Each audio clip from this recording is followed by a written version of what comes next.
Again welcome to my YouTube channel life on hub. आज हम बात करेंगे इंडियन पेटेंट एक्ट में जो भी अमेंडमेंट्स हुए या जो भी संशोधन हुए। इंडियन पेटेंट एक्ट जो हम आज पढ़ते हैं that is the patent act 1970। लेकिन ये पेटेंट एक्ट आया, हिस्ट्री स्टार्ट हुई थी 1856 से, जिसमें कि बहुत सारे ऐसे अपडेट्स हुए, अमेंडमेंट्स होते गए कि जहाँ तक हम फिर 1970 पेटेंट एक्ट तक पहुँचे, जो कि फाइनली हम आज भी उसे यूज़ करते हैं। लेकिन उसमें बहुत सारे अभी भी अपडेशंस और करेक्शंस और अपडेट्स की ज़रूरत थी।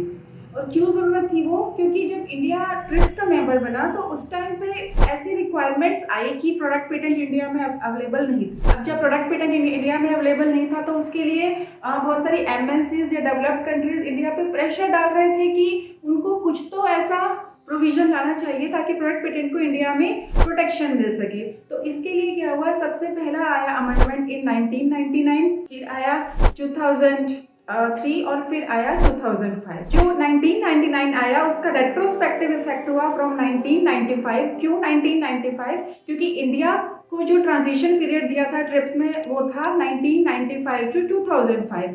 अब उस ट्रांजिशन पीरियड में 3 अमेंडमेंट्स हुए। वो 3 अमेंडमेंट्स में क्या था? पहला अमेंडमेंट था 1995 जिसमें कि सबसे पहला प्रोविजन आया एक्सक्लूसिव मार्केटिंग राइट्स। अभी एक्सक्लूसिव मार्केटिंग राइट्स का प्रोविजन क्या था?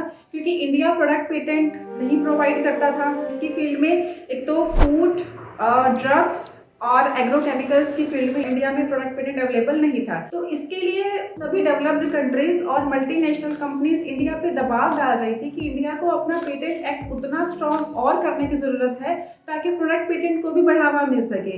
अब इंडिया प्रोडक्ट पेटेंट को बढ़ावा नहीं दे रहा था। क्यों? क्योंकि प्रोडक्ट पेटेंट आते ही प्राइसेस ऑफ मेडिसिन, फूड से रिलेटेड जो भी इन्वेंशंस थी या फिर एग्रोकेमिकल्स के रिलेटेड जो भी इन्वेंशंस थी उनका प्राइसेस बहुत बढ़ने वाला था, जो कि फिजिबल नहीं था as per the population of India. तो सभी ने मिलके एक सोल्यूशन निकाला, सभी डेवलप्ड कंट्रीज ने एक तो प्रोविजन निकाला कि कुछ तो प्रोवाइड करो प्रोडक्ट पेटेंट के लिए। तो इंडिया में प्रोविजन आया एक्सक्लूसिव मार्केटिंग राइट्स का। ये एक्सक्लूसिव मार्केटिंग राइट्स का प्रोविजन क्या कहता है कि अगर कोई कंपनी इंडिया में अगर प्रोडक्ट पेटेंट फाइल कर रही है, मींस अभी उसको क्या करना पड़ेगा कि उसको कुछ तो प्रोटेक्शन दिया जाना चाहिए क्योंकि प्रोडक्ट पेटेंट अवेलेबल नहीं है। तो प्रोटेक्शन के लिए क्या हुआ, एक प्रोविजन आया कि एक्सक्लूसिव मार्केटिंग राइट्स की 5 साल के लिए उनको इंडिया में प्रोडक्ट पेटेंट से रिलेटेड इन्वेंशंस को वो प्रोटेक्शन दे सकते थे, यानी कि अपनी मोनोपोली वो ले सकते थे। अभी इसमें भी क्या आया, लेकिन वो एप्लीकेशन अभी रही वो सब मेल बॉक्स में। क्योंकि अगर सपोज जो भी 2005 के से जो भी थर्ड अमेंडमेंट हुई थी उसके बाद से जो भी प्रोविजन होना था, अभी चाहे तो वो एक्सक्लूसिव मार्केटिंग राइट्स को as a product patent approval मिलता या फिर नहीं मिलता, यानी कि या तो पेटेंट एक्सेप्ट होता या फिर पेटेंट रिजेक्ट होता। अभी दोनों ही केसेस में लेकिन एक्सक्लूसिव मार्केटिंग राइट्स तो प्रोवाइड करना ही था। एक्सक्लूसिव मार्केटिंग राइट्स को समझते हैं एक एग्जांपल से। नोवार्टिस जो कि एक स्विस फार्मास्यूटिकल कंपनी है, कंपनी ने ब्लड कैंसर के ड्रग के लिए पेटेंट लिया था और बहुत सारी कंट्रीज में पेटेंट लिया था, लेकिन बहुत सारी कंट्रीज में इसका पेटेंट पेंडिंग भी था क्योंकि इंडिया में अभी प्रोडक्ट पेटेंट अभी तक नहीं आया था। इसलिए वहाँ पे जब इसके लिए फाइल किया गया तो इसको एक्सक्लूसिव मार्केटिंग राइट्स करके एलिजिबिलिटी में डाला गया और फिर ये प्रोविजन दिया गया। अब 2005 से अगर चाहे तो इसको पेटेंट एक्सेप्ट होता है या फिर पेटेंट रिजेक्ट होता है। दोनों ही केस में company has to be ready for that, but तब तक एक्सक्लूसिव मार्केटिंग राइट्स के प्रोविजन से कंपनी एज अ मोनोपोली करके उसे इंडिया में एंजॉय कर सकती है। अभी नेक्स्ट अमेंडमेंट की बात करें तो नेक्स्ट अमेंडमेंट में ये आया कि सेक्शन 39 ओमिटेड। सेक्शन 39 में क्या है? सेक्शन 39 में ऐसा है कि अगर कोई इंडियन एप्लीकेंट फॉरेन कंट्री में अगर अपना पेटेंट फाइल करना चाहता है तो उसे सबसे पहले इंडिया में पेटेंट फाइल करना पड़ेगा, तभी वो फॉरेन कंट्री में उस पेटेंट को फाइल करना चाहता है। लेकिन इन 1999 अमेंडमेंट सेक्शन 39 ओमिटेड। और अमेंडमेंट क्या किया गया कि जो इंटरनेशनल एप्लीकेशंस होंगी वो अभी पीसीटी के अंडर ही फाइल करनी पड़ेगी। अगर कोई एप्लीकेंट बहुत सारी कंट्रीज में अपने पेटेंट को फाइल करना चाहता है तो उसके लिए उसको पीसीटी का रूट अपनाना पड़ेगा। पीसीटी यानी कि पेटेंट कॉर्पोरेशन ट्रीटी, जिसकी कि बहुत सारी कंट्रीज ऑलरेडी मेंबर हैं और इंडिया भी मेंबर बना। तो इंडिया को इसके लिए जरूरत थी कि पीसीटी के रूल्स को फॉलो करना, और इन अमेंडमेंट हुआ था सेक्शन 52 ऐड किया गया।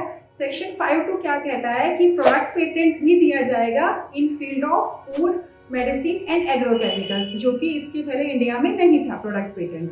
लेकिन अभी उसमें ये प्रोविजन दिया गया कि अब तक की जितनी भी एप्लीकेशन रिसीव होंगी एज अ प्रोडक्ट पेटेंट करके वो सभी एक मेल बॉक्स में रखी जाएंगी और एक ये मेल बॉक्स ओपन होगा इन 2005, जो कि ट्रांजिशन पीरियड था फ्रॉम 1995 टू 2005 के जितने भी प्रोडक्ट पेटेंट्स की application in field of food, drugs और एग्रोकेमिकल्स की फील्ड में होंगी, वो सभी मेल बॉक्स में रखी जाएंगी और वो मेल बॉक्स ओपन किया जाएगा इन 2005। अब सेकंड अमेंडमेंट हुआ इंडियन पेटेंट एक्ट में इन 2003। अभी इसमें क्या क्या प्रोविजन आया कि जो पेटेंट का टर्म था वो एक्सटेंड किया गया फ्रॉम 14 ईयर्स टू 20 ईयर्स, यानी कि 20 years from the date of filing of patent. फिर कंसेप्ट आया इन्वेंटिव स्टेप का, डेफर्ड एग्जामिनेशन सिस्टम का कंसेप्ट आया। अभी ये डेफर्ड एग्जामिनेशन सिस्टम क्या है कि जब तक पेटेंट एप्लीकेंट खुद से पेटेंट को एग्जामिन करने के लिए फाइल नहीं करता है, तब तक वो पेटेंट को examine as by the examiner नहीं किया जाएगा। यानी कि जब तक एप्लीकेंट डिमांड नहीं करता है कि उसके पेटेंट को एग्जामिनेशन किया जाए, तब तक कोई भी उसके पेटेंट एप्लीकेशन को एग्जामिनेशन में नहीं डाल सकता। फिर प्रोविजन आया कि इसी में ही प्रोविजन आया इन 2003 amendment act, micro organisms patentable हो गए। और कंसेप्ट आया ट्रेडिशनल नॉलेज। ट्रेडिशनल नॉलेज में हम क्या लेते हैं, जैसे कि सपोज हल्दी है, नीम है, अगर इसके रिलेटेड कोई भी पेटेंट रहेगा तो इसका प्रोविजन भी आया इन 2003 अमेंडमेंट, लेकिन उसमें भी बहुत सारे रिस्ट्रिक्शंस दिए गए, इसके लिए भी हम डिस्कस करेंगे डिटेल में। फिर प्रोविजन आया कि पब्लिकेशन जो हो जाएगा पेटेंट का वो होगा after 18 month from the date of filing. और इन 2003 अमेंडमेंट फिर से सेक्शन 39 को इंट्रोड्यूस किया गया, क्योंकि जब हमने पढ़ा था कि 1999 अमेंडमेंट सेक्शन 39 को हटा दिया गया था, लेकिन सेक्शन 39 फिर से इंक्लूड किया गया इन 2003 अमेंडमेंट, क्योंकि अभी यहाँ फिर से कंपलसरी हो गया कि अगर कोई इंडियन एप्लीकेंट किसी फॉरेन कंट्री में अपने पेटेंट को फाइल करना चाहता है तो उसके लिए कंपलसरी होगा कि वो पहले इंडिया में ही पेटेंट को फाइल करे, नहीं तो वो किसी भी फॉरेन कंट्री में अपने पेटेंट को फाइल नहीं कर सकता। अभी इसमें और एक सेक्शन इंक्लूड हुआ इसी अमेंडमेंट में, सेक्शन 116 इंसर्ट हुआ। अगर सपोज कंट्रोलर से अगर कोई एप्लीकेंट सेटिस्फाइड नहीं है, उसकी एप्लीकेशन या तो रिजेक्ट हुई है या फिर एक्सेप्ट हुई है, अगर वो उससे अगर हैप्पी नहीं है तो वो एपेलेट बोर्ड में अपनी एप्लीकेशन दे सकता है। जैसे कि हमने बहुत सारे केसेस ऐसे देखे हैं कि लोअर कोर्ट में जाते हैं, फिर हाई कोर्ट में जाते हैं, फिर सुप्रीम कोर्ट में जाते हैं। क्यों जाते हैं? क्योंकि अगर वो लोअर कोर्ट के डिसीजन से हैप्पी नहीं है तो they can file for high court, और अगर वो हाई कोर्ट से भी हैप्पी नहीं है तो वो सुप्रीम कोर्ट में भी जा सकते हैं अपना केस लेके। The same is applicable for patent also, कि अगर कोई पेटेंट एप्लीकेंट खुश नहीं है कंट्रोलर के डिसीजन से तो वो एपेलेट बोर्ड में अपने एप्लीकेशन को फाइल कर सकता है।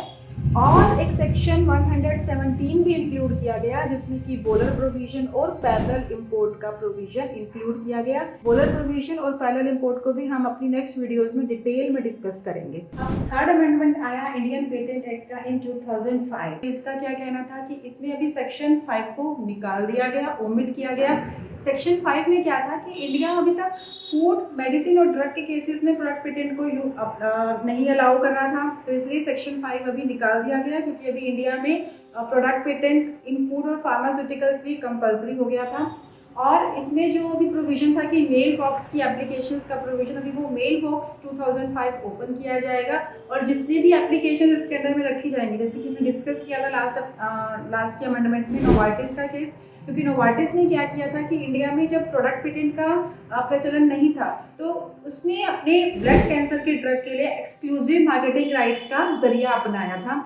अभी जो वो एप्लीकेशन प्रोडक्ट पेटेंट के लिए सेव की गई थी इन मेल बॉक्स, अभी वो मेल बॉक्स को ओपन किया जाएगा और चाहे तो वो एप्लीकेशन प्रोडक्ट पेटेंट के लिए चाहे तो वो एक्सेप्ट होंगी या फिर रिजेक्ट होंगी, अभी उन सबको स्क्रूटिनाइज किया जाएगा। और फिर इस अमेंडमेंट में इन 2005 के एक्सक्लूसिव मार्केटिंग राइट्स का प्रोविजन निकाल दिया गया, क्योंकि अभी फाइनली इंडिया में प्रोडक्ट पेटेंट का प्रोविजन अप्लाई किया गया। तो ये सब हमने डिस्कस किया about the amendments in Indian patent act in 1999, जो कि रेट्रोस्पेक्टिव इसका इफेक्ट हुआ फ्रॉम 1995, फिर आया इन 2003 और फिर 2005 के अमेंडमेंट्स में जो भी हमने देखा अभी अपने इन अमेंडमेंट्स में कि जितने भी अपडेट्स हुए इंडिया में, उससे क्या हुआ कि हमारा इंडियन पेटेंट सिस्टम और स्ट्रॉन्ग होता गया, और जो कि वही रिक्वायरमेंट्स थी ट्रिप्स की कि सभी कंट्रीज़ को, चाहे तो वो डेवलपिंग हो, डेवलप्ड हो या फिर डिसडेवलप्ड हो, उनको ट्रिप्स को फॉलो करना ही पड़ेगा, तभी सभी को एक कंट्रीज़ को एक प्लेटफॉर्म पे लाया जा सकता है। होप आपको मेरी ये वीडियो भी पसंद आई होगी, तो जल्दी से मेरे चैनल को सब्सक्राइब कर दीजिए और वीडियो को लाइक कर दीजिए, क्योंकि आपका लाइक और सब्सक्राइब ही है मेरा मोटिवेशन, ताकि मुझे मोटिवेशन मिलता रहे, ताकि मुझे प्रोत्साहन मिलता रहे अपनी और वीडियोज़ को बनाने का और आप तक पहुँचाने का। धन्यवाद।